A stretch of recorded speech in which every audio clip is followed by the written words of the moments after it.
नमस्कार। तपाईँ यति बेला हेर्दै हुनुहुन्छ रमाइलो टिभी र रमाइलो टिभीको कार्यक्रम सुरक्षित म 2 मा यहाँहरूलाई हार्दिक स्वागत छ। म रुपी राठौड।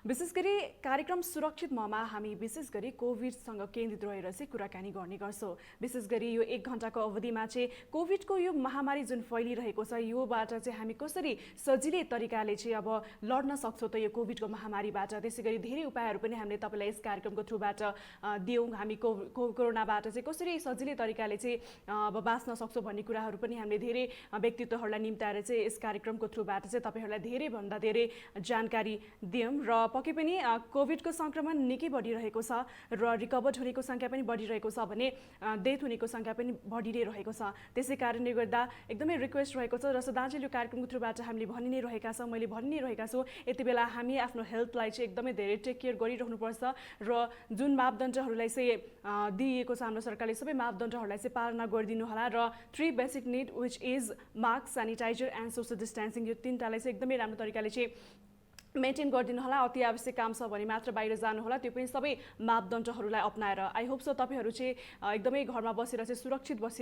बसिरहनु भएको छ होला। र यस्तो घडी छ यो कोभिडको महामारीको कारणले गर्दा धेरै व्यक्तिहरू निकै निराश छन्, डिप्रेसनमा आइरहेका छन्। तर यस्तो समयमा चाहिँ हामी डिप्रेसनबाट चाहिँ कसरी उब्रिन सकिन्छ त, के गर्न सकिन्छ, आखिर यो कोभिड भनेको के हो र कहिलेसम्म चाहिँ यो चलिरहन्छ भन्ने कुराहरू र यसै विषयमा कुराकानी गर्नको लागि चाहिँ आजको यस कार्यक्रममा पनि हामीले एउटा विशिष्ट व्यक्तिलाई निम्ताएका छौँ। उहाँलाई निम्त्याउनुभन्दा अगाडि आजको अपडेटतर्फ जाऊँ। कोभिड-19 को अपडेटको कुराकानी गर्ने हो भने अहिलेसम्म टोटल कन्फर्म केसेस नेपालको कुराकानी गर्ने हो भने 4,80,480 4,80,418 जना चाहिँ अहिलेसम्म टोटल कन्फर्म केसेस भइसकेको छ भने रिकभर्ड केसेसको कुराकानी गर्ने हो भने 3,60,403 यानि कि 3,60,403 जना चाहिँ रिकभर भइसकेका छन् भने डेथको कुराकानी गर्ने हो भने अहिले नेपालको कन्टेक्सको कुराकानी गर्ने हो भने अहिलेसम्म 5,657 जना चाहिँ कोभिडको कारणले गर्दा चाहिँ मृत्यु भइसकेको छ उहाँहरूको। त्यसै कारणले गर्दा please it's a request for every one एकदमै सेफ भएर बस्नु होला। अब पालो भइसकेको छ हाम्रो आजको गेस्टलाई निम्ताउने बेला भइसकेको छ र आजको गेस्टको कुराकानी गर्नुपर्दा उहाँ प्रवचक, दार्शनिक, आध्यात्मिक साधक, त्यसै गरी कालीगण्डकी ज्ञान विज्ञानका अध्यक्ष हुनुहुन्छ चैतन्य कृष्णजी। आउनुहोस् उहाँलाई कार्यक्रममा स्वागत गरौँ। नमस्कार गुरु, स्वागत छ यहाँलाई कार्यक्रममा। हजुर हजुर, धन्यवाद हजुर, प्रणाम। आरामै हुनुहुन्छ गुरु? हजुर, हामी त ठिकै छौँ, तर धेरै व्यक्तिहरूको चाहिँ स्वास्थ्य स्थिति बिग्रिँदै गएको, कोभिडले छोएको भन्ने समाचारले चाहिँ हामीलाई दुखी बनाएको छ। नेपालमा पनि यसको कहरको प्रभाव व्यापक बढेको छ, त्यसैले अत्यन्तै सचेत हुनुपर्ने बेला आएको छ। हजुर, एकदमै। अब सबैभन्दा पहिला त भनौँ न यो निषेधाज्ञा सबै ठाउँमा लागिरहेको छ होइन, सबै जिल्लामा अब म्याक्सिमम सबै ठाउँमा निषेधाज्ञा लागू भइसकेको छ। यस्तो समयमा चाहिँ हजुरको समय के कसरी बितिरहेको छ? यतिखेर त म अहिले बाहिरका सबै कार्यक्रमहरू कोभिडले गर्दा बन्द भएर आश्रममा आएर बसेको छु। प्रकृतिको सबैभन्दा अनुपम र सबैभन्दा सुन्दर ठाउँमा छु म अहिले, किनभने चारैतिर जङ्गल छ, बिचमा उत्तरतिर बगेकी पवित्र गण्डकी नदी, यहाँ सुन्दर गण्डकी नदी प्रवाहित हुनुहुन्छ। हजार वृक्षहरूले घेरिएर अक्सिजनको एउटा भण्डारै जस्तो सुन्दर ठाउँमा आएर बसेर साधना गर्दै संसारलाई राम्रो होस् भनेर प्रार्थना गरिराखेका छौँ। र यहाँ अहिले आश्रमका केही सुन्दर प्रकल्पहरू चलेका छन्, निर्माणका, तटबन्धका, गुरुकुलको विद्यालय भवन, अस्पताल भवन लगायतका विविध प्रकल्पहरूमा पनि निरन्तर काम चलिरहेको हुनाले अहिले म आश्रममा बसेर सबै कार्यक्रमहरू अनलाइनबाट गर्ने र यो आश्रमका कार्यहरूलाई चाहिँ प्रत्यक्ष रूपमा हेर्ने सौभाग्य पाएको छु। र बिहानदेखि बेलुकासम्म अहिले यिनै अनलाइनबाटै विविध कार्यक्रमहरूमा उपस्थित हुने र आश्रमका गतिविधिहरूलाई प्रत्यक्ष सहभागी हुने सौभाग्य अहिले मेरो दिनचर्यामा यसरी चाहिँ बितिराखेको छ। हजुर। र गुरु, मलाई जान्न मन लागेको कुरा अब विशेष गरी तपाईँ संस्थागत रूपमा चाहिँ तपाईँ जोडिनु भएको छ होइन, विशेष गरी कालीगण्डकी ज्ञान विज्ञान प्रतिष्ठानसँग। खास यो के हो यसको बारेमा अलिकति बताइदिनुहोस् न। संसारमा एकातिर आस्थाको प्रवाह छ, व्यक्तिको हृदय आस्थाको केन्द्र हो भने अर्कातिर विचारको केन्द्र छ संसारमा, त्यो मस्तिष्क विचारको केन्द्र हो। विचारको केन्द्र मस्तिष्कले विज्ञानलाई बढावा दिएको हुन्छ, आस्थाको केन्द्र हृदयले ज्ञानलाई अर्थात् आस्थालाई बढावा दिएको हुन्छ। अहिलेसम्म पृथ्वीमा चलेका यी धाराहरूमा यी दुवै धाराहरू सँगसँगै हिँडेका देखिँदैनन्। आस्थाको धारा एकातिर दौडिएको छ भने विज्ञानको, चेतनाको या चिन्तनको, खोजको, अनुसन्धानको धारा अर्कोतिर दौडिएको देखिन्छ। परस्परमा एकअर्काका विरोधी जस्ता पनि देखिन्छन्, कतै कतै विरोधाभासपूर्ण उनीहरूको समन्वयको अवस्था अभावको अवस्था पनि देखिन्छ। हामीले कालीगण्डकी ज्ञान विज्ञान प्रतिष्ठानले एउटा प्रयास गरेका छौँ। त्यो विनम्र प्रयास के हो भने ज्ञानलाई र विज्ञानलाई सँगसँगै हिँडाउने, ताकि व्यक्तिलाई वैज्ञानिक ऋषि बनाउन सकियोस्। व्यक्ति वैज्ञानिक ऋषि बन्यो भने उसको हृदय चक्र र मस्तिष्क चक्र दुवैको जागरण हुन सक्छ। आस्था र चेतना दुवै कुरामा व्यक्ति प्रबल हुन सक्छ। तर्क र भावना दुवै कुरामा सक्षम भएपछि व्यक्ति चाहिँ वैज्ञानिक ऋषि बन्न सक्छ। र विज्ञान र अध्यात्मको सुन्दर मिलन भयो भने संसारमा जति पनि समस्याहरू छन् समस्त समस्याहरूको समाधान हुन सक्छ। त्यसैले पृथ्वीमा बढिरहेका आत्महत्या जस्ता डरलाग्दा अहिलेका समस्याहरूलाई समाप्त गर्नका लागि अहिलेका यी जस्तो यो कोरोना भाइरस जस्ता अनेक प्रकारका डिजिजहरू जो रेसिस्टेन्स पावर बढाएर मात्रै यसलाई जित्न सकिन्छ, यसको कुनै पनि औषधि छैन। यसको औषधि भनेकै, यसको उपचार भनेकै प्रतिरोध प्रणालीलाई बलियो बनाउने हो। प्रतिरोध प्रणालीलाई बलियो बनाउने भनेको आत्मबल कमजोर भएका व्यक्तिहरूलाई साधना, योग, ध्यान, स्वस्थ जीवनशैली, स्वस्थ आहार विहारको माध्यमबाट उसलाई स्वस्थ बनाउने हो र उसको आत्मबल बढाउने हो। त्यसैले यी माध्यमहरू अवलम्बन गर्दै व्यक्तिभित्रको प्रसुप्त ज्ञान र विज्ञानलाई जगाएर व्यक्तिलाई नै वैज्ञानिक ऋषि बनाउने र विश्वमा वैज्ञानिक कृतयुग, विश्वमा वैज्ञानिक स्वर्णयुगको स्थापना, वैज्ञानिक अध्यात्मवादको स्थापना हाम्रो लक्ष्य हो। यो नै वास्तवमा कालीगण्डकी ज्ञान विज्ञान प्रतिष्ठानको लक्ष्य हो, यसको स्थापनाको मूल उद्देश्य हो। अहिले नेपालमा 5वटा जिल्लामा यसले आफ्ना काम गरिरहेको छ भने बेलायत, अमेरिका, कोरिया, जापान अनि अस्ट्रेलिया र युरोपका धेरै देशहरूमा पनि यसका शाखाहरू अहिले केही कार्यहरूमा, केही महत्त्वपूर्ण प्रकल्पहरूमा सक्रिय छन् र केही ठाउँमा विधिवत रजिस्ट्रेसन भएर, जस्तो बेलायत लगायतमा रजिस्ट्रेसन भएर यसका विधिवत केही सेवाका प्रकल्पहरू अन्तर्राष्ट्रिय रूपमा पनि अगाडि बढिरहेका छन्। हामीले मुख्यतया स्वास्थ्य, शिक्षा र संस्कार 3वटा विधामा काम गर्छौँ। अहिले हामीले पछिल्लो समय गरिराखेको एउटा हस्पिटलको हाम्रो निर्माणाधीन एउटा प्रोजेक्ट छ। अहिले बल्ल निर्माणको कार्य सुरु भएको छ भने नेपालमा पहिलो पटक अङ्ग्रेजी माध्यममा पढाइ हुने संस्कृत गुरुकुल चाहिँ पहिलो पटक हामीले यो ठाउँमा सुरु गरेका छौँ। आवासीय रूपमा गुरुकुलको रूपमा हामीले सुरु गरेका छौँ, शिक्षाको प्रोजेक्टको रूपमा। र हामीले संस्कारमा विद्यार्थीहरूलाई प्रशिक्षण, शिक्षकहरूलाई ट्रेनिङ, अलग अलग प्रोफेसनमा लागेका अलग अलग पद तबका पेसामा रहेका व्यक्तिहरूलाई उनीहरूको सम्पूर्ण सम्भाव्यताको शक्तिलाई बाहिर ल्याउने व्यक्तित्व विकासका अनेक खालका प्रशिक्षणहरू अनि गएर गरिबी निवारणका लागि अनेक प्रकारका प्राविधिक प्रशिक्षणका कार्यक्रमहरू, समृद्धिका कार्यक्रमहरू, अनेक प्रकारका कार्यक्रमहरू हामीले गर्ने गर्छौँ। यो नै हाम्रो वास्तवमा संस्थाको परिचय हो। हजुर, धेरै धेरै धन्यवाद गुरु यो इन्फर्मेसन दिनुभएकोमा। र अर्को कुरा भनौँ न, यो कोभिड जुन विश्वभरि नै फैलिरहेको छ, गत वर्षदेखि अहिलेसम्म यो कोभिडको महामारी भने सकिएको छैन र कहिले अन्त्य हुन्छ भन्ने कुरा पनि हामीले अब अनुमान पनि लगाउन सक्दैनौँ न। कति वर्षसम्म यो कोभिड यसरी नै भ्यारिएन्टमा हुन्छ नि परिणत हुन्छ त्यो थाहा छैन हामीलाई। खास मैले जान्न खोजेको कुरा चाहिँ यो जुन कोभिडको जुन यो महामारी छ, खास यो प्राकृतिक प्रकोप हो कि आफै मानवले यो सृजना गरेको एउटा भाइरस हो? बीचमा एकपटक मिडियामा यो मानव निर्मित हो, यसमा चीनको हात छ भनेर एकजना पूर्व नोबेल पुरस्कार प्राप्त गरेका एकजना वैज्ञानिकको नाम उद्धृत गरेर एउटा समाचार आएको थियो। कतिको सत्य हो भनेर खोज गर्दा, अध्ययन गर्दा, अनुसन्धान गर्दा उहाँले मेरो नाममा यस्ता भ्रामक समाचारहरू फैलाइएको रहेछ, म यसलाई खण्डन गर्दछु, यो होइन, सत्य होइन भनेर उहाँले खण्डन गर्नुभएको मैले भेटाएँ।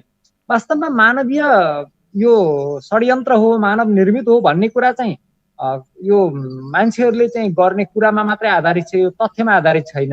यसलाई यदि प्रमाणित हुने हो भने चीनका विरोधी देशहरूले यस विषयमा अध्ययन अनुसन्धान गरेर यसलाई धेरै सशक्त कडा कदम चाल्थे होलान्।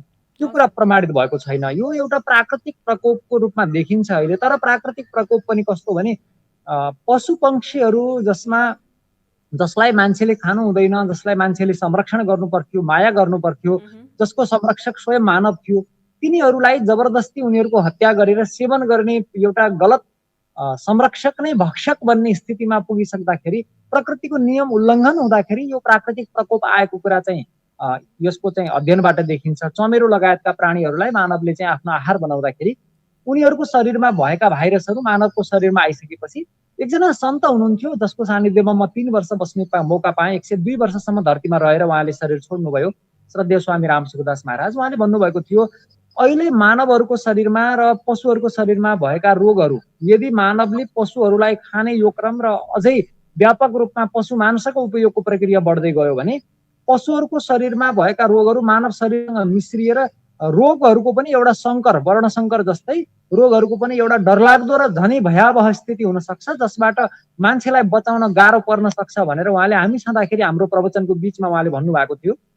अहिले उहाँले बोलेको त्यो कुरा पनि अहिले सार्थक भएको देखिन्छ र मान्छेले आफ्नो आहारका कारणले गर्दा प्राकृतिक प्रकोपको सामना गर्नु परेको छ र मान्छेले म अजम्बरी होइन, मेरो जीवन क्षणिक समयका लागि हो, म केही सत्कर्म गर्न पृथ्वीमा आएको छु, मैले सत्यको खोजी, जगतको सेवा र आत्मतत्वको अनुसन्धानका लागि धरतीमा आएको हुँ, तर म वैयक्तिक सुखमा व्यक्तिगत स्वार्थमा रमलिएर म अहिलेसम्म आफ्नो वास्तविक जीवनको लक्ष्यमा नलागेर कतै अन्त भड्किरहेको छु भन्ने कुरा चाहिँ मान्छेले अवबोध गरोस् र उसका नजिकका प्रिय पात्रहरू पनि गुमाउनु पर्दा म पनि संसारबाट एक दिन बिदा हुनुपर्छ, मेरो पनि भरोसा छैन, त्यसैले जीवन सधैँ मैले बुद्धले जस्तै अन्तिम सत्यको खोजी जीवन मृत्युभन्दा पहिले गरिसक्नुपर्छ भन्ने कुरा चाहिँ मान्छेले बुझ्नुपर्ने हो।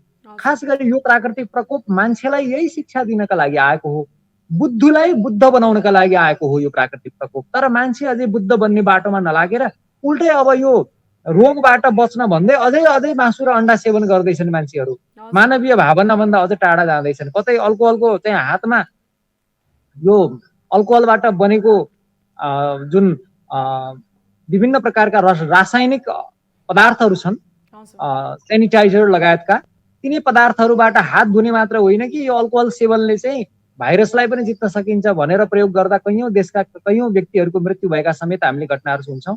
यो यस्ता भ्रमात्मक र भ्रामक कुराहरूका पछाडि लाग्नु हुँदैन।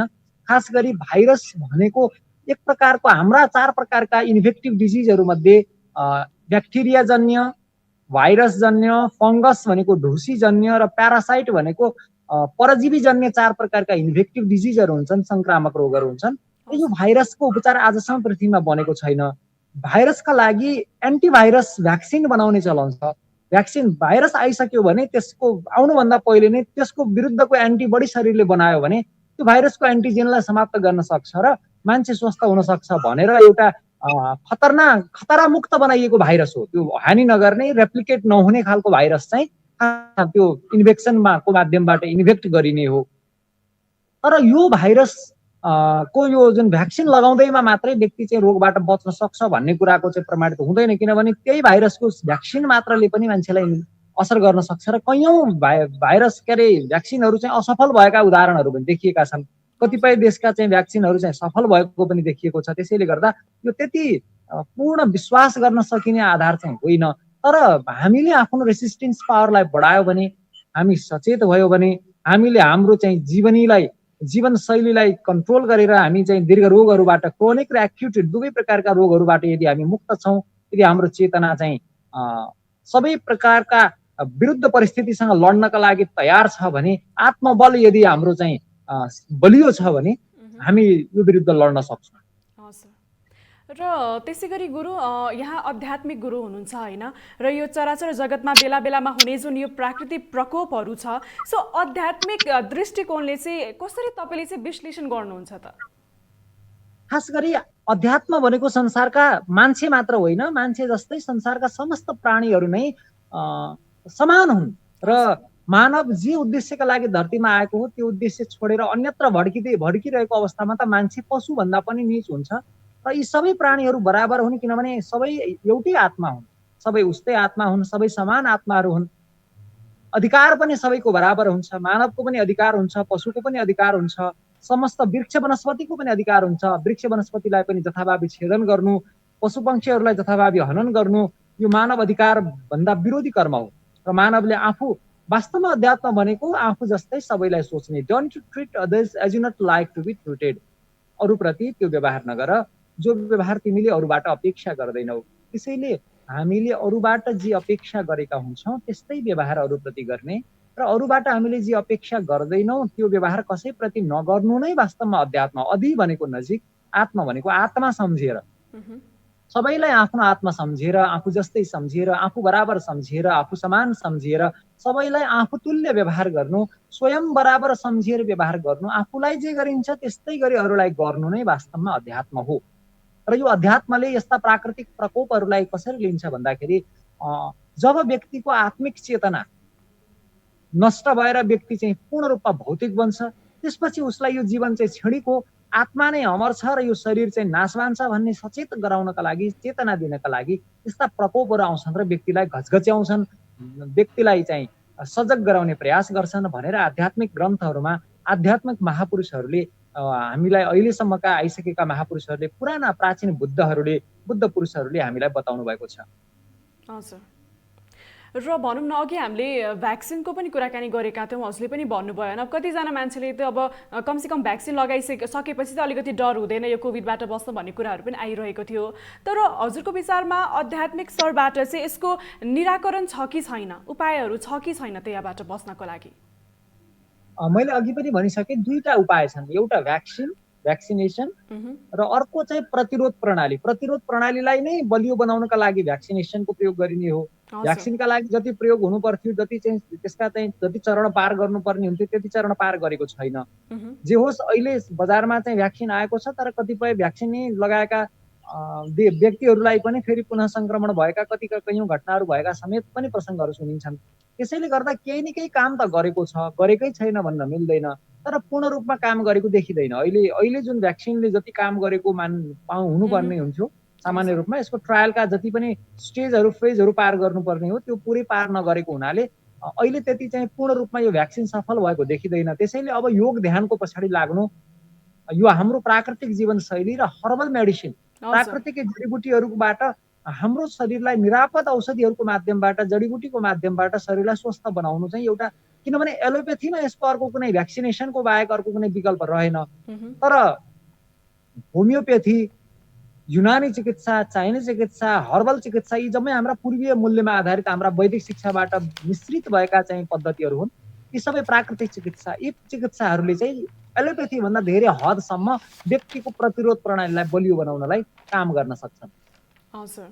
र भनौँ न, जुन यो कोभिडको कारणले गर्दा जो पोजिटिभ आइरहेका छन् होइन, र जो कोभिड पोजिटिभ छैनन् भने पनि उहाँहरू चाहिँ अहिले यस्तो अवस्थामा यति दिन भइसकेको छ निषेधाज्ञा, गत वर्ष पनि हामीले भोगेका थियौँ र यो वर्ष पनि यत्रो 22 दिनसम्म भइसकेको छ भनौँ न निषेधाज्ञा। यस कारणले गर्दाहरू मान्छे निकै डिप्रेसनमा आइरहेका छन्, they are not happy at all. So यस्तो अवस्थामा चाहिँ हामी खुसी कसरी रहने त?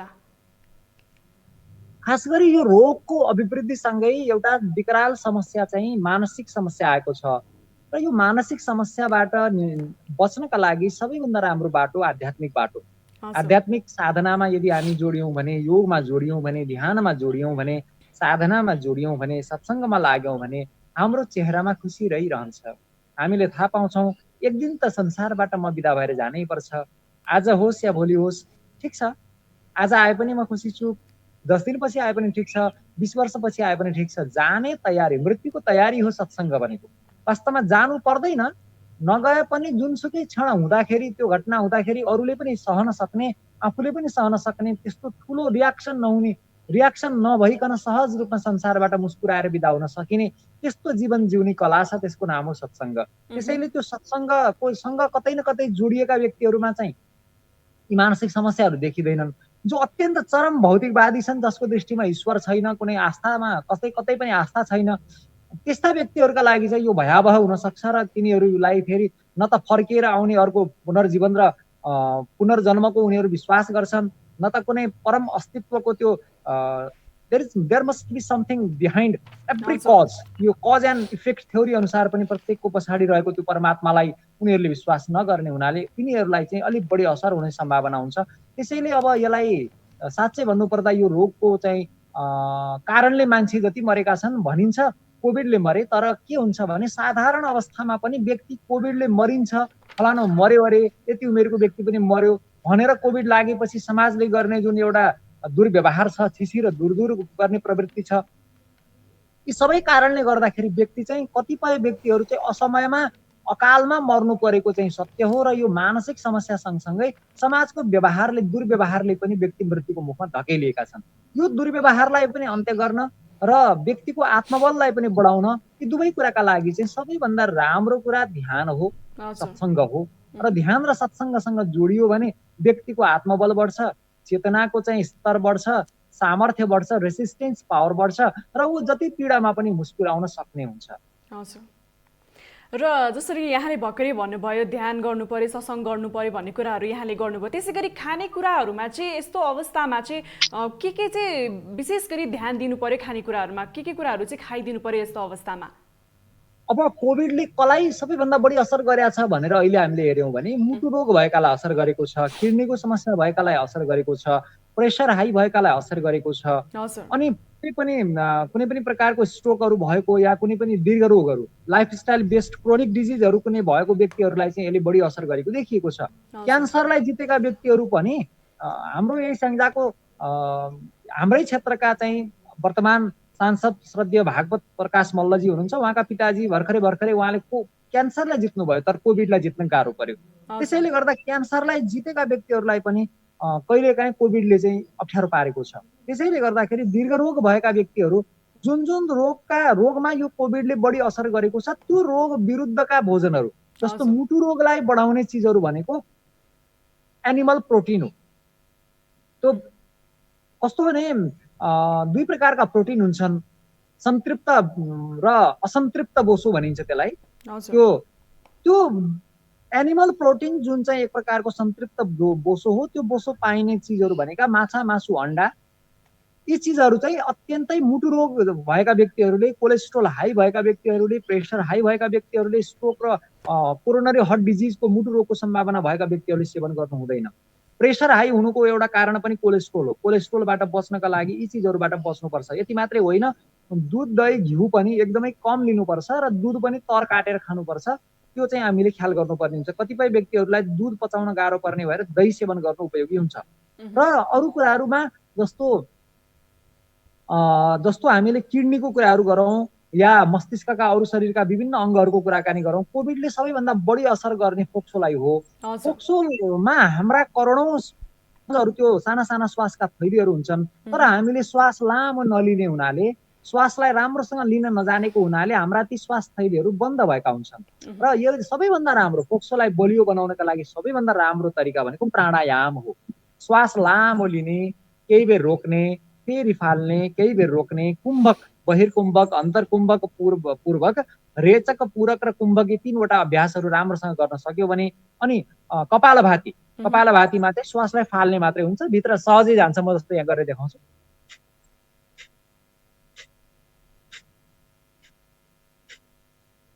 यसरी श्वासलाई फाल्ने, अनि गएर यो कपालभाती भयो। त्यसै गरी भस्त्रिका चाहिँ विभिन्न प्रकारले गर्न सकिन्छ। हातसँग गर्न सकिन्छ, श्वासबाट मात्रै पनि गर्न सकिन्छ। श्वास लिँदै माथि,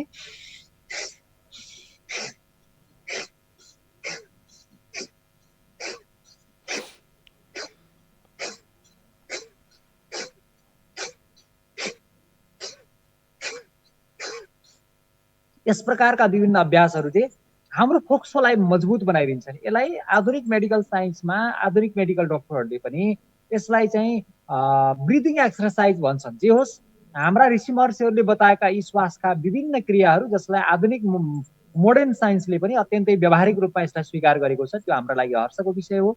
आहारमा चाहिँ मैले सचेत गराउँछु, धुम्रपान गर्ने, जुन तमाकु सेवन र अल्कोहल सेवन गर्ने व्यक्तिहरूलाई सबैभन्दा बढी असर गरेको छ। र ननभेजको अत्यधिक प्रयोग गर्ने, किनभने यो पशुबाटै मान्छेमा आएको रोग हो यो भाइरस पनि। पशु सेवन गर्नेहरूलाई, मांसाहार गर्ने व्यक्तिहरूलाई पनि बढी खतरा छ। एकचोटि चाहिँ शाकाहारीहरूलाई यो रोगले छुँदैन भन्ने खालको एउटा भ्रामक कुरा आएको थियो, त्यसो होइन, त्यो चाहिँ सत्य होइन। तर के हो भने शाकाहारी व्यक्तिहरूमा मांसाहार गर्ने या पशु सेवन गर्ने व्यक्तिहरूमा भन्दा उनीहरूको प्रतिरोध शक्ति चाहिँ अलि बलियो हुन्छ र यो भाइरसहरूले उनीहरूलाई कम असर गर्ने हुन्छ। तर शाकाहारी हुँदैमा फेरि अरू जीवनशैली अस्तव्यस्त छ, अरू कुराहरू चाहिँ व्यवस्थित छैन, नियमित छैन भने फेरि त्यो व्यक्ति अपवाद हुन सक्छ। त्यसैले गर्दा केवल शाकाहारी हुँदैमा मात्र भाइरस लाग्दैन भन्ने कुरा पनि गलत हो, र फेरि केवल शाकाहारी हुँदैमा केही हुँदैन भन्ने कुरा पनि गलत हो। शाकाहारी भएकोमा धेरै कुरा हुन्छ। त्यसैले गर्दाखेरि खानेकुराहरूमा चाहिँ मैले गर्ने कुराहरूमा यो ब्रिदिङ एक्सरसाइज अथवा प्राणायाम जस्ता क्रियाहरू गर्ने कुराहरूलाई, सत्सङ्ग गर्ने कुराहरूलाई जोड दिन्छु भने खानेकुराहरूमा चाहिँ यो प्रतिरोध प्रणालीलाई बलियो बनाउनका लागि, हामीलाई विभिन्न प्रकारका रोगहरूबाट बचाउनका लागि भाइटामिन्सहरू अनि मिनरल्सहरूले धेरै ठुलो काम गरेका हुन्छन्। प्रकृतिमा पाइने ऋतुजन्य फलहरू, हितभुक, ऋतभुक र मितभुक भनिन्छ, परिमित संख्यामा हितकारी ऋतु अनुकूलको भोजन गर्नु यसका लागि सबैभन्दा उपयोगी हुन सक्छ। हजुर। र गुरु एउटा चाहिँ प्रश्न के सोध्न चाहे भन्दा जुन अहिले यो कोरोनाको दोस्रो कहर भनिन्छ होइन, पहिलो कहर सकियो अथवा यो दोस्रो कहर आयो र अहिले झन् नेपालमा झन् तेस्रो थर्ड भेरिएन्ट पनि पत्ता लगाइसक्यो भन्ने कुराहरू आइसकेको छ। के यो भेरिएन्ट यसरी नै चलिरहन्छ र अब पहिलोको भेरिएन्टको कुराकानी गर्ने हो भने स्पेसली बुढीमाथि चाहिँ एट्याक गरिरहेको थियो भने सेकेन्ड भेरिएन्टमा स्पेसली बालबालिका र युवा अवस्थालाई चाहिँ बढी छोइएको छ है भनिरहेको छ। सो के हो यो यसरी अब हुन्छ नि यो भेरिएन्ट यसरी नै चलिरहने हो कि? हजुर, अब सबैभन्दा पहिले त पशुबाट मान्छेमा आइसक्यो, एउटा खतरा त भइसक्यो। दोस्रो अवस्था मान्छेमा भएको यो भाइरस पनि एउटाबाट अर्कोमा सर्दा उसको शरीरको चाहिँ त्यो सिस्टमले त्यसलाई चाहिँ म्युटेट गरिदियो, त्यसलाई चाहिँ भेरिएन्ट फरक फरक भेरिएन्टमा चाहिँ त्यो भाइरसहरू चाहिँ म्युटेट भएर अरूमा सर्न थाले। अहिले तेस्रो चौथो कहीँ पाँचौँ विभिन्न चाहिँ अभ्यासका कुराहरू चाहिँ सुन्न पाइन्छ विभिन्न देश र मुलुकहरूका कुरा गर्दा। तर नेपालमा त्यस्तो चरणमा बच्चाहरूलाई असर हुन्छ भनेर भनिएको छ। जे होस् यो भेरिएन्टहरूको विकास कसरी हुन्छ भन्दाखेरि मान्छेले शरीरमा आइसकेपछि उसको शरीरमा यो भाइरसको प्रभाव, भाइरसले गर्ने प्रभाव पार्ने, त्यसपछि यो चाहिँ प्रतिक्रिया हाम्रो शरीरले यसलाई यस विरुद्धमा लड्ने क्रममा त्यो भाइरसमा केही यसको गोत्रमा परिवर्तन आउँछ, यसको स्वरूपमा केही परिवर्तन हुन्छ। त्यो परिवर्तित भाइरस जब एउटाबाट अर्कोमा सर्छ, सरिसक्दाखेरि त्यो न्यू भेरिएन्ट भन्न पुग्छ र यो न्यू भेरिएन्ट चाहिँ अलिक बढी खतरनाक हुन सक्छ, किनभने न्यू भेरिएन्ट भनेको चाहिँ मान्छेले यसलाई जित्ने क्रममा अझै खतरनाक भएर अझ बलियो भएर मान्छेलाई अझ परास्त गर्ने चाहिँ सामर्थ्य लिएर आएको हुन सक्छ।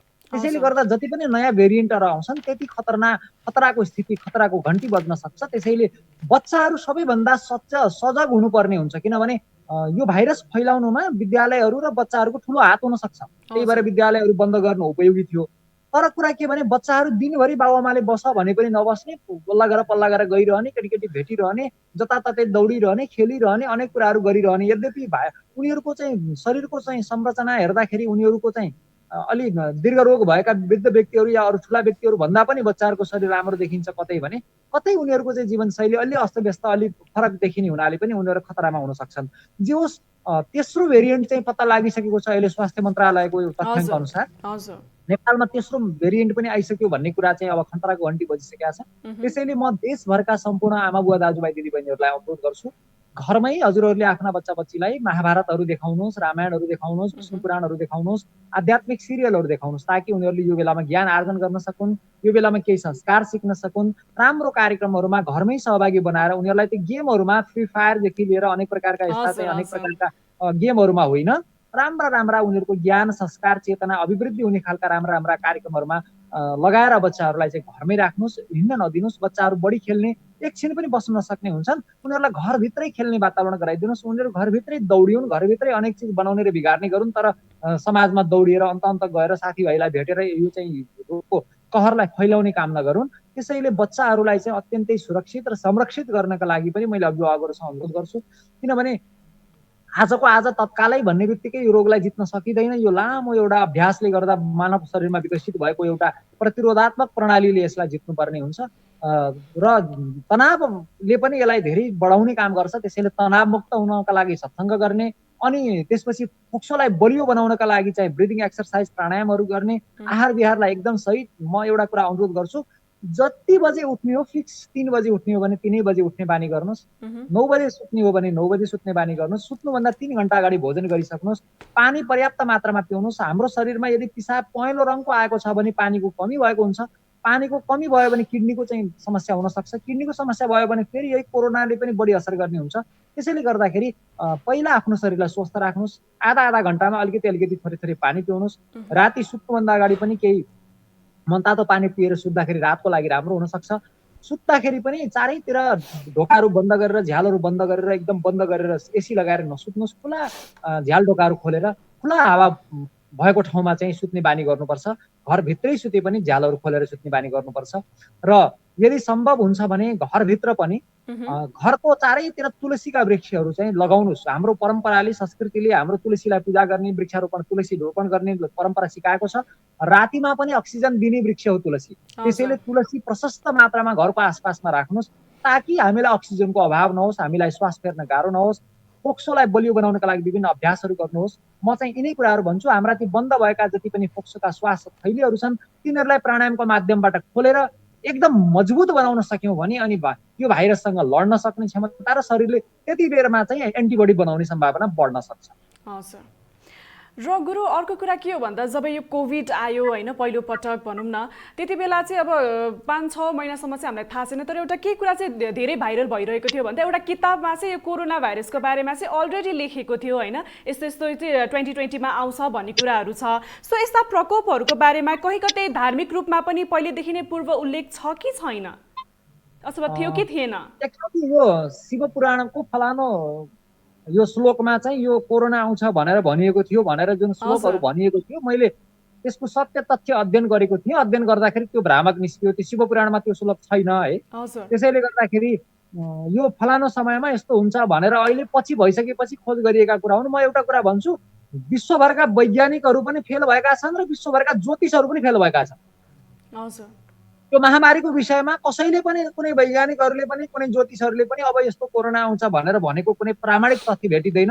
पछि चाहिँ अब सामान्य रूपमा महामारी आउन सक्छ भनेका कुराहरू प्रमाण हुन सक्दैनन्, किनभने जुनसुकै बेला पनि महामारी आउन सक्छ यस्ता कुरा बोलिदिएपछि पछिलाई मैले देखाउन पाउँछु भन्ने कुराहरू चाहिँ यो हरेक चाहिँ ज्योतिषहरूले या वैज्ञानिकहरूले पनि भन्न सक्ने हुन्छन्। त्यसैले तथ्यपूर्ण रूपमा चाहिँ कुनै आधार युक्त कुराहरू चाहिँ त्यसरी पहिल्यै व्याख्या गरिएको पाइँदैन। त्यसैले मैले के भन्छु भने पहिल्यै यस्तो हुन्छ भनेर भनिएको कुरा चाहिँ कतै भेटिँदैन, मैले भेटाएको छैन। र दोस्रो कुरा, यसको औषधिको विषयमा पनि मैले भनिसकेँ। यो संक्रामक रोगहरू मध्ये फङ्गस एन्टिफङ्गल औषधिहरू पाइन्छ, एन्टिब्याक्टेरियल औषधिहरू पाइन्छ।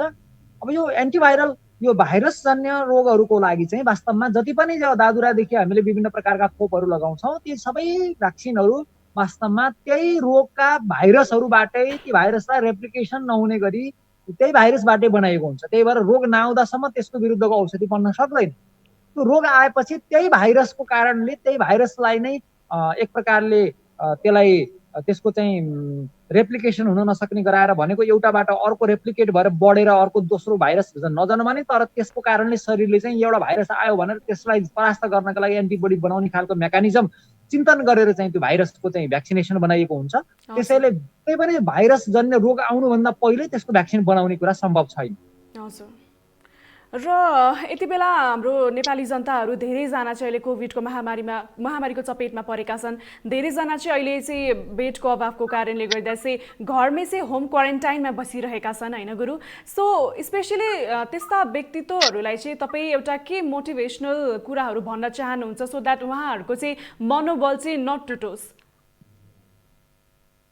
म पनि यहाँहरूलाई एउटा सूचना दिन्छु। म मेरो उदाहरण बताउँछु। यो दोस्रो चरण होइन, पहिलो चरणको लहरले मलाई भाइरसले छोएको थियो र मलाई केही सामान्य रूपमा एक दिन सामान्य ज्वरो आएको थियो, केही दिनसम्म शरीर दुखेको थियो र स्मेल र टेस्टमा चाहिँ केही कमी भएको थियो। त्यसैले गर्दा म पनि केही घरमा बसेँ। पछि चाहिँ मैले सोचेँ म जस्तै कोरोना भाइरसको चाहिँ सङ्क्रमण भएका र अलि सिरियस भएर दुःख पाएका व्यक्तिहरूको सेवा गर्ने मौका यही बाहनामा मलाई मिल्छ, म हस्पिटल जान्छु भनेर म प्राकृतिक अस्पताल रजौरमा गएँ र त्यहाँ भएका अरू रोगीहरूलाई चाहिँ सेवा गर्ने मौका पाएँ मैले।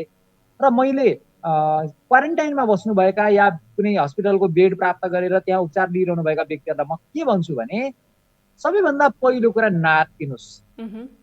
मृत्यु अवश्यम्भावी कुरा हो। हामी आज कोरोनाबाट बच्यौँ भने पनि मृत्युबाट बच्न सक्दैनौँ। जति नै भागे पनि दौडिए पनि मृत्युले हामीलाई भेटाउँछ। नातिनुहोस् पहिलो कुरा। दोस्रो कुरा, यसलाई आनन्दले यसलाई लडेर जित्ने तरिकाको विषयमा जानकारी लिनुहोस्, ध्यान गर्नुहोस्, श्वासलाई लामो लिनुहोस्। भाइरसले आक्रमण गरिसकेको छ भने सुत्दाखेरि घोप्टो परेर सुत्दाखेरि फोक्सोमा चाहिँ त्यसको इन्फेक्सन कम हुन्छ, अब प्रभाव कम हुन्छ र मान्छे कोरोना मुक्त भइसक्दाखेरि पनि त्यो सुरु भइसकेको निमोनियाले गर्दाखेरि फोक्सोमा चाहिँ एकदमै पानी जम्ने सुन्निने भइसकेर त्यो फोक्सोका थैलीहरूले चाहिँ श्वास अक्सिजन लिनेर त्यसलाई मुटुमा फाल्ने अवस्था नभएर शुद्ध रगत बनाउन चाहिँ नसक्ने अवस्था भएको हुनाले निमोनियाका कारणले व्यक्तिको मृत्यु भइरहेको छ। त्यसैले गर्दा म के भन्छु भने श्वास फेर्न गाह्रो भयो, यदि हजुरलाई चाहिँ मुटु के अरे छाती दुख्यो, फोक्सोतिर पीडा भएको, श्वास फेर्न गाह्रो भएको छ भने अक्सिजनको चाहिँ अक्सिमिटरबाट चाहिँ यहाँले अक्सिजनको चाहिँ परीक्षण गरिरहनुहोस्। 95बाट तल यदि अक्सिजन गएको छ भने यहाँले चाहिँ अक्सिजन लिनुपर्ने हुनसक्छ, त्यो कुरामा सचेत हुनुहोस्। र निमोनिया, त्यो छाती दुख्ने निमोनिया भएको छ भने निमोनिया हुने सम्भावना धेरै हुन्छ, निमोनियाको औषधि चलाउनु पर्ने हुन्छ। औषधि चलायो भने निमोनिया सन्चो हुन्छ। त्यसो भएर यो साह्रै ठुलो समस्या होइन। सही समयमा सही कुरा गर्न सक्यो भने त्यही चिजले काम गर्न सक्छ। स्टेरोइड पनि अब मेडिकलको एउटा खास गरी एउटा विशेष मूल्य अनुसार एथिक्स अनुसार चाहिँ बाहिर यसरी औषधिहरू भन्नु मिल्दैन। तर अक्सिजनको लेभल घटिसकेको छ भने मात्रै है, नघटेको व्यक्तिले स्टेरोइड प्रयोग गर्यो भने उसलाई असर गर्छ। अक्सिजनको मात्रा घटिसकेर अलिक क्रिटिकल अवस्थामा गएको छ भने त्यस्ता व्यक्तिलाई स्टेरोइड पनि प्रयोग गर्न सकिन्छ। तर पछि के भने स्टेरोइड प्रयोग गरिसकेका व्यक्तिहरू पछि उनीहरूलाई चाहिँ नयाँ जीवन प्राप्त हुँदाखेरि पनि पछि गरी केही न केही समस्याहरू हुने हुनाले सकेसम्म हामी त्यसबाट बच्न सके राम्रो हुन्छ। त्यसैले अक्सिजनको लेभल नघटोस्, तरल पदार्थहरू पर्याप्त मात्रामा पिउने, अनेक चिजहरूलाई चाहिँ गेडागुडीहरू अनेक प्रकारका चाहिँ जडीबुटीहरूलाई चाहिँ पानीमा पकाएर मजाले चाहिँ 15 मिनटमा चाहिँ तातो पानी, उमालेको पानी, पकाएको पानी चाहिँ पिइरहने खाइरहने गर्यो भने यसलाई चाहिँ जित्न सजिलो हुन्छ। क्वारेन्टाइनमा बस्नुभएका व्यक्तिहरूले ध्यान गर्नुहोस्, सत्सङ्ग गर्नुहोस्। अहिले चाहिँ इन्टरनेट छ, इन्टरनेटको माध्यमबाट विभिन्न सञ्जालको माध्यमबाट आदरणीय सत्सङ्गका चाहिँ विशिष्ट गुरुहरूसँग जोडिएर यहाँहरूले सत्सङ्ग गर्नु। सत्सङ्ग गर्नुभयो भने यहाँहरूले त्यो रोगै बिर्सिनुहुन्छ, रोगसँग लड्ने क्षमता प्राप्त गर्नुहुन्छ र एउटा एक प्रकारको तनावबाट मुक्त हुनु भनेको धेरै ठुलो कुरा हो। तनावले मान्छेलाई अकालमा मर्न बाध्य बनाइराखेको छ भने तनावबाट मुक्त हुनु भनेको धेरै ठुलो कुरा हो। त्यसैले हजुरहरूलाई जुनसुकै ठाउँ मलाई त कैयौँ क्वारेन्टाइन केन्द्रहरूमा हस्पिटलका चाहिँ कैयौँ रोगीहरूलाई पनि त्यहाँको डक्टरहरूले कुराकानी गरेर एकछिन सत्सङ्ग गरिदिनु पर्यो, टाइम दिनु पर्यो गुरु भन्नुहुन्छ। मैले पनि समय दिने गर्छु उहाँहरूसँग। एक प्रकारको एउटा विशेष रमाइला खालका सत्सङ्गहरू गरेर हामीले उहाँहरूलाई चाहिँ सहयोग गर्ने गर्छौँ। हामीले धेरै ठाउँका हस्पिटलहरूमा यसरी चाहिँ सहयोग गरेका छौँ। हामीले जानेका ज्ञान गुणका कुराहरू सिकाएका छौँ। म आफै मेडिकल डक्टर त होइन, तर मैले पनि आफूले अध्ययन अनुसन्धान गर्दा, यद्यपि म पनि पहिले पूर्व साइन्सकै विद्यार्थी हो, तर मेरो फिल्ड चाहिँ यता भौतिक विज्ञान थियो, फिजिक्स थियो मेरो। म बायोलोजीको या यता मेडिकल स्टुडेन्ट नभएको हुनाले म यतातिरको आधिकारिक व्यक्ति नभए पनि मेरो स्व अध्ययनबाट अहिलेसम्मका सत्सङ्ग र विभिन्न कार्यक्रमहरूको माध्यमबाट प्राप्त भएका ज्ञानहरू मैले एकदमै प्रामाणिक, किनभने त्यो हावाका कुराहरू, तथ्य बाहेकका कुराहरू गर्न म जान्दिनँ। एकदमै यथार्थ कुराहरू चाहिँ मलाई अरूलाई सेयर गर्न मन लाग्छ र मैले अरूलाई चाहिँ त्यो जानेका कुराहरू सेयर गरेर अरूलाई चाहिँ सल्लाह सुझाव र सहयोग गर्न सक्छु मैले पनि। त्यसैले मेरो क्वारेन्टाइनमा बस्नुभएका आदरणीय व्यक्तिहरूसँग चाहिँ अक्सिजन पटक पटक परीक्षण गरिरहनुहोस्। तरल पदार्थहरू चाहिँ पकाएर उमालेका चाहिँ कैयौँ चिजहरूलाई चाहिँ खान मिल्ने खालका कैयौँ गेडागुडीहरू जडीबुटीहरू पकाएर चाहिँ खान सकिन्छ। तर फेरि यो अहिले यो भाइरल भएको चाहिँ यो जो चिनी लहरो छ, चिनी लहरो थोरै मात्रामा मात्रै खानुपर्छ। धेरै मात्रामा खायो भने त्यसले पनि हानि गर्छ। अमृत पनि धेरै खायो भने विष हुन्छ, ध्यान दिनु होला। त्यो बढी खानु हुँदैन, थोरै मात्रै अलिकति टुक्रा, दिनमा 2 टुक्रा यतिलाई पकाएर खान सकिनुहुन्छ। त्यसैले यी सबै कुराहरूमा सचेत रहनु होला। अङ्कुरित चिजहरू खान सकिन्छ भने बडा राम्रो हुन्छ र विभिन्न प्रकारका फलफुलहरूको रस खान सकिन्छ भने त्यो पनि राम्रो हुन्छ। र चिसो चिजहरूबाट, फ्रिजमा राखेका चिजहरूबाट बच्नु होला। फ्रिजमा राखेका चिजहरू बिल्कुलै सेवन नगर्नु होला। अरूले पनि फ्रिजको उपयोग कम गर्नु होला। त्यो चाहिँ सबभन्दा राम्रो हुन सक्छ। हजुर। र अर्को कुरा गुरु, भनौँ न अहिले नेपाली जनता चाहिँ यो कोभिडको चपेटमा आएका छन्, जस कारणले गर्दा चाहिँ धेरै समस्या त यतातिर भइ नै रहेको छ। त्यसै गरी व्यवसाय गर्नेहरू पनि एकदमै मारमा परेका छन् होइन, यो निषेधाज्ञाको कारणले गर्दा। सो तपाईँलाई के लाग्छ, हाम्रो जुन सरकार छ उहाँले किन यो रेस्पोन्सिबिलिटी उठाउन नसकेको हो, अथवा सरकारले चाहिँ के कस्तो रेस्पोन्सिबिलिटी चाहिँ हामी आम जनताको लागि चाहिँ उठाइदिनु पर्थ्यो तर उठाइदिनु भएको छैन? खास गरी यो लकडाउन भन्ने शब्द र यसको मान्यता के हो भने, तिमीले जे काम गरेका छौ काम नगर, तिमी जुन कम्पनीमा काम गर्छौ कम्पनीमा नजाऊ, तिमी जहाँ कार्यरत छौ त्यहाँ नजाऊ, तिमी घरमा बस भनेर लकडाउन भन्ने शब्द र यसको प्रयोग विश्वको अभ्यासमा हेर्ने हो भने राज्यले उसको चाहिँ जहाँ गएर उसले जति कमाउँथ्यो, उसले त्यहाँ जति आम्दानी गर्थ्यो त्यति आम्दानी उसलाई चाहिँ राज्यले दिएर राज्यले उसको चाहिँ जीविकाको व्यवस्था गरेर अनि बल्ल लकडाउन गर्ने चाहिँ प्रचलन विश्वमा छ। तर के भइदियो विडम्बना भने नेपालमा त्यो खालका दूरदर्शी व्यक्तिहरू, त्यसरी चाहिँ अप्ठ्यारो अवस्थालाई चाहिँ सञ्चय गरेर राखिएका कोषहरूको पनि अभाव हुने, विदेशीको चाहिँ सहयोग गुहार्नुपर्ने अवस्था। अर्कोतिर यो प्रचलित मान्यता विरुद्ध चाहिँ गरिएका लकडाउनहरू पनि हाम्रो लागि घातक सिद्ध भएका छन्। अब लकडाउन नगरेर पो के गर्नु? तर यसको मारमा व्यवसायहरू परेका छन्। मासिकै उनीहरूले ठुलो मात्रामा चाहिँ कर्मचारीहरूलाई तलब दिनुपर्छ। अब यो कोभिड भयो भन्दैमा उनीहरूले कर्मचारीहरूलाई तलब नदिएर पनि सुख पाउँदैनन्। त्यसपछि गएर अर्कोतिर उनीहरूले भाडा तिर्नुपर्ने हुन्छ। ठुला ठुला उद्योग धन्दा चलाउने व्यक्तिहरूलाई चाहिँ ठुलै मार परेको छ। त्यसैले राज्यले, जस्तो म बेलायतको कुरा गर्छु, बेलायतमा राज्यले त्यहाँका कम्पनी चलाउने व्यक्तिहरूलाई 80% चाहिँ त्यो राहत दिएको छ, जसले गर्दाखेरि उनीहरूले कमसेकम ती कर्मचारीहरूलाई तलब दिन पाउन् र उनीहरूले आफू पनि बाँच्न पाउन् भनेर राज्यले ठुलो रूपमा चाहिँ सहयोग गरेको छ। यहाँ मासिक सहयोग उनीहरूको त्यो देशका जनतालाई गरिएका मासिक सहयोगहरू यहाँ नेपालको चाहिँ वास्तवमा वार्षिक बजेटभन्दा धेरै ठुलो सहयोग चाहिँ राज्यले गरिराखेका छन्। त्यसैले राज्यले त्यसरी गर्नुपर्ने हुन्छ। त्यस्तो गर्नलाई चाहिँ अलिक दूरदर्शी सक्षम सरकार चाहिन्छ र अप्ठ्यारो बेलामा काम गर्नका लागि चाहिने त्यो कोष पनि हामीसित भएको हुनुपर्छ र विदेशीलाई गुहार्नु नपर्ने सङ्कटका बेलामा यसरी गुहार्नु नपर्ने स्वास्थ्य सङ्कटकाल घोषणा गर्नु नपर्ने परिस्थिति बनाउनु पर्ने हुनुपर्छ। कहिलेकाहीँ यस्ता महामारीले गर्दा स्वास्थ्य सङ्कटकालको स्थिति बन्न सक्छन्। त्यसका लागि पहिलेदेखि सचेतना चाहिन्छ। यहाँ त के भइदियो भने जनताको सेवा गर्छौँ भनेर प्रतिज्ञा गरेर गएका व्यक्तिहरू जनता मर्दाखेरि केही चाल नपाएर आफ्नै कुर्सी तानातान गरेर लडेको स्थिति देखियो। योभन्दा दयनीय दशा के होला। त्यसैले नैतिकताको त मैले अब के बखान गरौँ, नेपाली नेताहरूमा चाहिँ जनताप्रतिको वफादारिता, इमान्दारिता र नैतिकताको त अभाव भएको छ। त्यसैले गर्दा म क्षमा चाहन्छु नेपाली नेताहरूलाई। मैले यति कडा शब्द बोल्न म चाहन्थिनँ, तर अहिले दुःखको कारणले गर्दा म भन्दैछु, जनता मारमा परेको बेला अहिले कुर्सीको लडाइँ गर्ने बेला होइन। अहिले जनता हजुरहरू घर घरमा जानुहोस्, गाउँ गाउँमा जानुहोस्, अक्सिजन लिएर हस्पिटल जानुहोस्, रोगीहरूका घर घरमा गएर हामी साथमा छौँ, हजुरलाई मर्न दिँदैनौँ भनेर भरोसा दिनुहोस्। हजुरको प्रेमले कसैलाई बाँच्न चाहिँ सहयोग गर्छ। हजुरले गरेका सामाजिक कार्यहरू, हजुरका चाहिँ जति पनि अहिलेसम्म गरेर उपलब्धि हासिल जति पनि हजुरले नेम र फेम आर्जन गर्नु भएको छ, सामाजिक सद्भाव पाउनु भएको छ, ममता पाउनु भएको छ, त्यो ममतालाई सेवामा बदल्नुहोस्। अहिले यो सेवाका विभिन्न अभियानहरू चलाएर समाजलाई बचाउने काम गर्नुहोस्। यो म नेताहरूलाई मात्र होइन, सामाजिक अभियन्ताहरूदेखि लिएर हरेक समाजका अग्रणी प्रबुद्ध व्यक्तिहरूसँग पनि मेरो यो अनुरोध छ।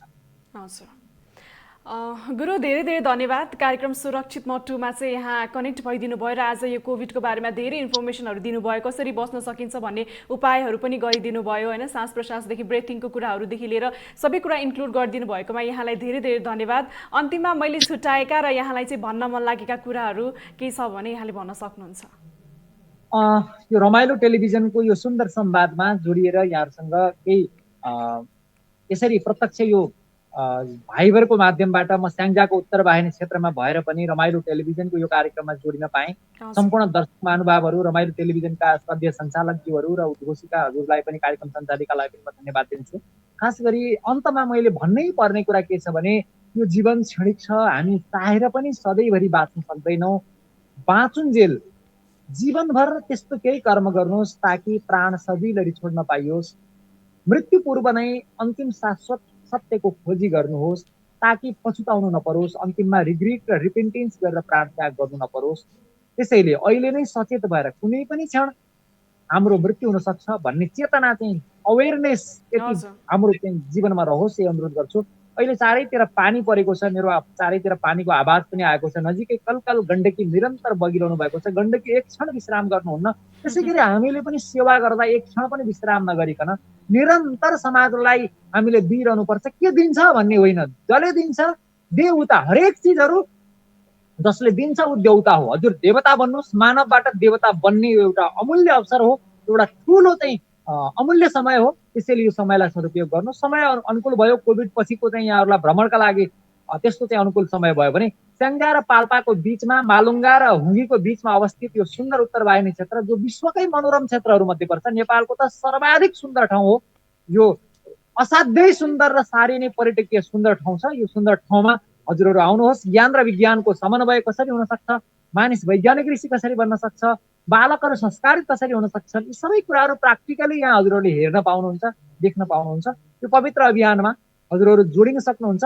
यो पनि म अन्तमा भन्न चाहन्छु र यो कार्यक्रममा बोलाउनु भएकोमा, यो अवसर दिनुभएकोमा टेलिभिजन परिवारलाई धन्यवाद दिन चाहन्छु। हस् त, नमस्कार। हजुर, आज कार्यक्रम सुरक्षित मटुमा आज हामीसँग हुनुहुन्थ्यो प्रवचक, दार्शनिक, आध्यात्मिक साधक चैतन्य कृष्ण गुरु।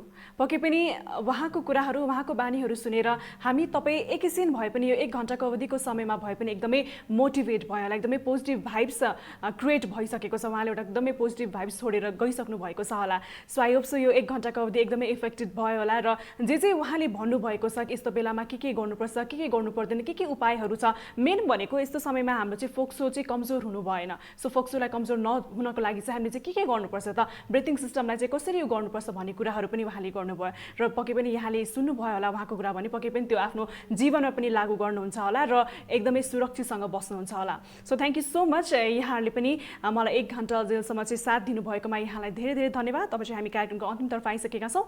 बिदा लिनुभन्दा अगाडि आज मलाई एमसिआरबाट हेल्प गरिदिनु हुने हाम्रो प्रवीण दाई, विशाल दाई, त्यसै गरी क्यामेरामा साथ दिनुहुने हाम्रो विजय दाईलाई थ्याङ्क यू भन्दै भोलि ठिक 12 बजेको मध्याह्न समयमा कार्यक्रम सुरक्षित मटुमा फेरि पनि नयाँ इन्फर्मेसनहरू लिएर विशिष्ट व्यक्तिहरूसँग कुराकानी पनि हामी गर्ने नै छौँ। अहिलेको लागि भने नमस्कार, हेर्दै रहनुहोला रमाइलो टेलिभिजन।